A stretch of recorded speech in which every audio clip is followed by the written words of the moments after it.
Hi everyone, the Crafty Atelier, Angela's here with a quick video. This is for the past market I had this weekend. It was called QuadCon, and it was just like a comic book convention type thing. So it's like a convention, but this was mainly just like vendors, like the vendor room, but it's everywhere. We were at a mall that was kind of run down, so everybody had were inside shops, or they were outside in the hall. And then there was a costume contest, and there was winners and stuff. It was really cool. So I hadn't been to a convention in a really long time, so this is really neat. If I sound crazy, it's because my nose is stuffed up right now. Yeah, it's becoming spring, and every spring, when it starts to bloom and everything starts turning green, I get like a stuffy nose. But then after that, I'm fine the whole summer. So yeah, so what I wanted to talk about is the market, and it was 2 days. So it was Saturday and Sunday. We got to set up Friday. I took just a little bit of what my setup looked like, and I will put it here.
So you saw the setup. I didn't get anything after because it was just so late. Everybody was already packing up, so we're just like, just start packing and everything, because there's still some people walking around, because this was free to the public, so it wasn't just convention people, so it was just mall walkers and that kind of thing.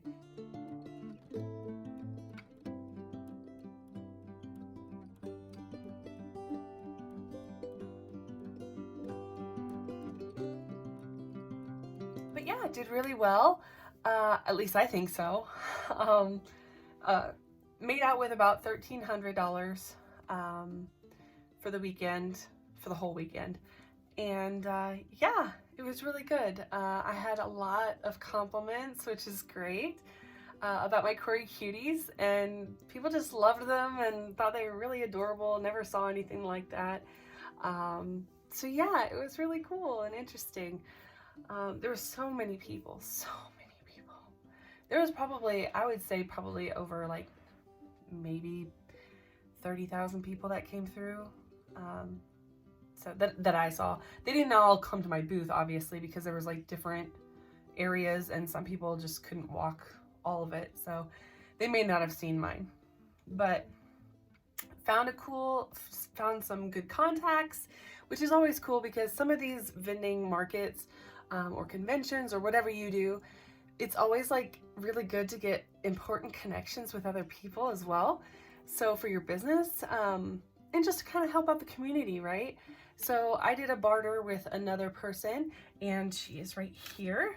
She is local here. So her thing is Pockets of Holding. So, and she's a seamstress. So she does some crochet, and then she does like pockets in skirts. So she puts pockets in skirts that you want. She does her own skirts as well with like recycled and upcycled materials.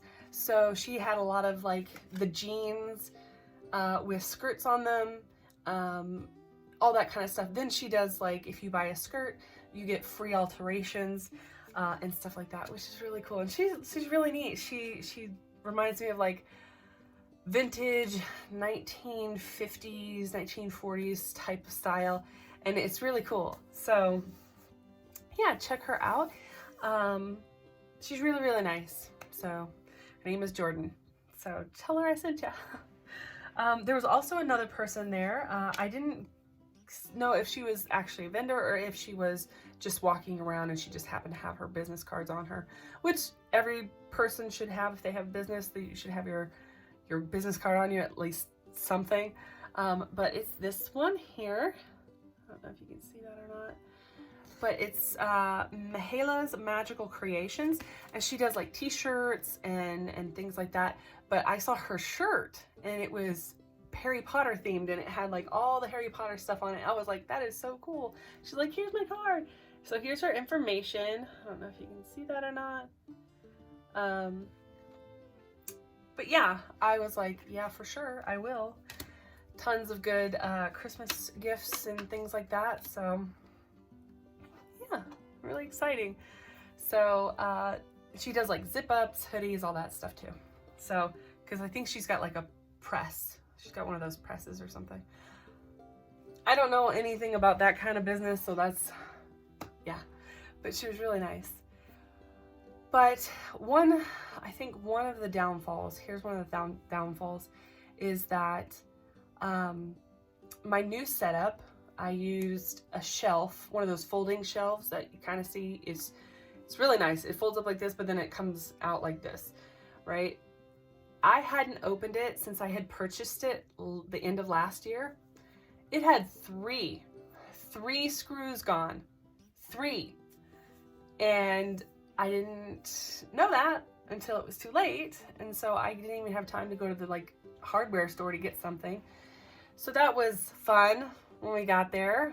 And because some of them didn't have nuts on the bolt back, so the bolt fell out.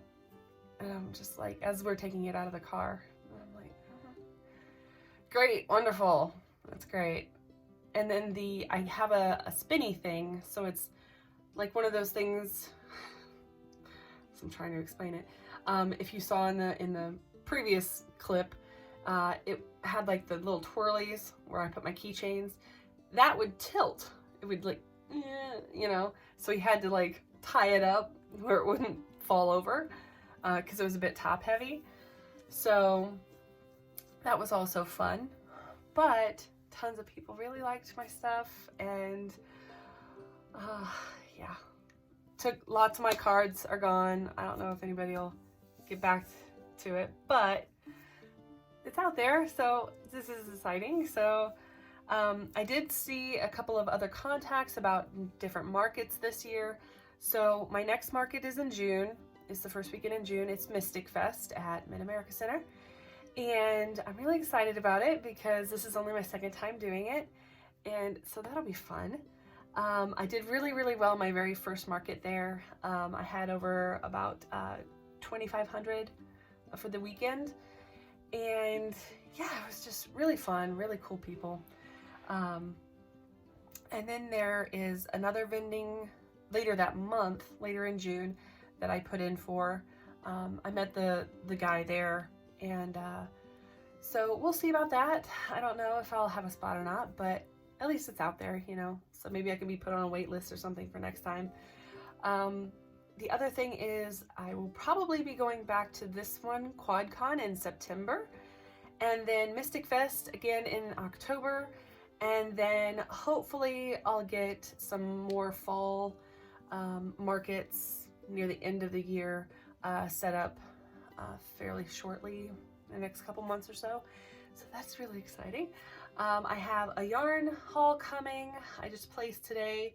I have a clay haul as well. I just placed today because I have to make tons and tons of Cory Cuties. And with that, I have some new things I wanted to show you guys. And it is these packages of like nail art things. They're like, these are butterflies. I don't even know if you can even see them, but let me see if I can. I don't even know. Butterflies. I got some fish. Little koi. I got bows. I got bows. I got some other different kinds of butterflies. They're basically the same colors. Some starfish and some pastel fish as well. The fish look like this. They're super, super cute. So, little koi fish. Very, very tiny. But super pretty.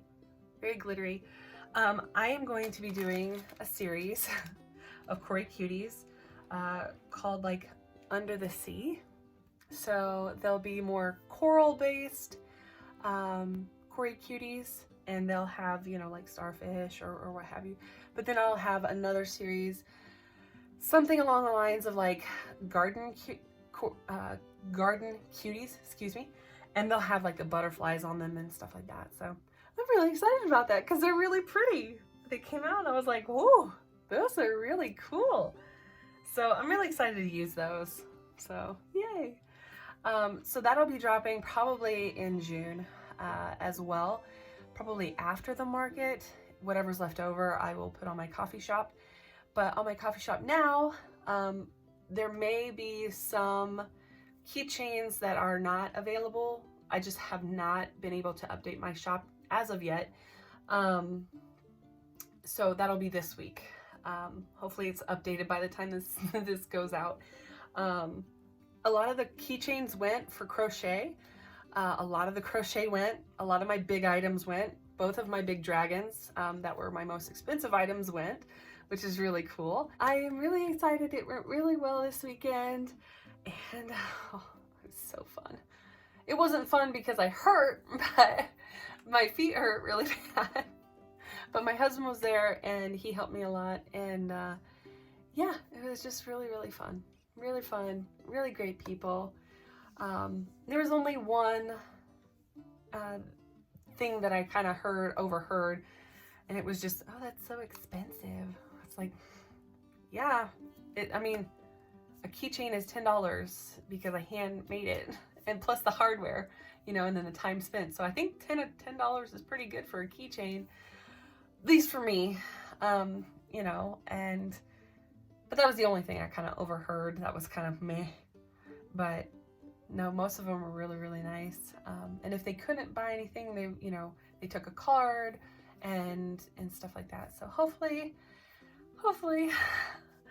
maybe in the future, you know, I know economic times are really stressful right now. And yeah, I get it. I really do. I really do. I mean, this is not my only job. So I get it. But yeah, there's also one more thing I wanted to show you guys. I also bought these. This is a local author. He was outside of the room that I was in, and he had all his books. He's been writing for like 15 years now or something, and his wife just got into writing, or at least publishing her writings. And this one is the one he's like, yeah, this is like historical romance sort of thing. I was like, with vampires? He goes, yep, with vampires. I was like, there. So I got that one. And then I got this one. This is one of his series. This is his young adult series that he has. And he also has another like Dungeons and Dragons type of feel to it. But for older adults. And yeah, it's The Call of Ancient Light. This has all 3 of his books in it. So this was like $40 for all 3 of his books. So you can see there. This one looked the best to me. That's not to say that the other was not. He just was going to be doing more arcs with that one. And I was like, I just need it to be, I need to binge it. That's what I need. I can't wait for series to come out because I don't have that kind of time. So these are his books here. You can see that. But yeah, he was a really cool guy. I talked to him probably the most or the longest. And yeah, it's really cool because I asked him about publishing and things like that, and how long it takes him to write a book. And he said about 30 to 60 days, depending. I was like, if only I had that time, I would be whipping out so many books. But one day, one day. I'm still working on my pirate book. I really am. I did a few pages the other day, which is awesome. But once it is finished, I will probably get with him to see if there might be, you know, something I can do with his publishing company, because he lives near a publishing company, and that's why he gets, you know, the awesome, like, bound books, you know, on the cheap and stuff. So we'll see. Pretty cool guy, really fun. So yeah, so that's what I wanted to tell you guys. I hope you enjoyed me talking about it. I know I didn't have much stuff except my yarn pile here, because everything is still packed up. This is Tuesday, and I was just so wiped out yesterday because I still had to go to work, and then I was just like, I can't. I have to let my mental, you know, mentality just kind of rest for a bit before I even started again. So I hope you guys are really enjoying the Ghosties and Dollies, because I am going to do another one. It'll be at the end of the month on the 25th, and then I'll do one once a month after that, just because it's my birthday month. So I'm really excited about that. And really sad. But yeah, hopefully you're liking that. Hopefully you enjoy the Lord of the Rings DIY series that's going along with my kitchen and my bathroom. And the final one will be out March 11th with the go through of my kitchen. So hopefully you guys like that as well. Yeah, so that's it for me now. I am going to start work on my spring collab, because I'm starting to get very inspired, and I'm gonna give you guys a sneak peek. This one here. Oh yeah, it's gonna be this girl here. And my second one of the year for dolls will be her. Same girl, different generation, 2 different makeovers. I'm really excited. So stay tuned for those in the next coming months, and I'm really excited, and I will see you guys later. Bye.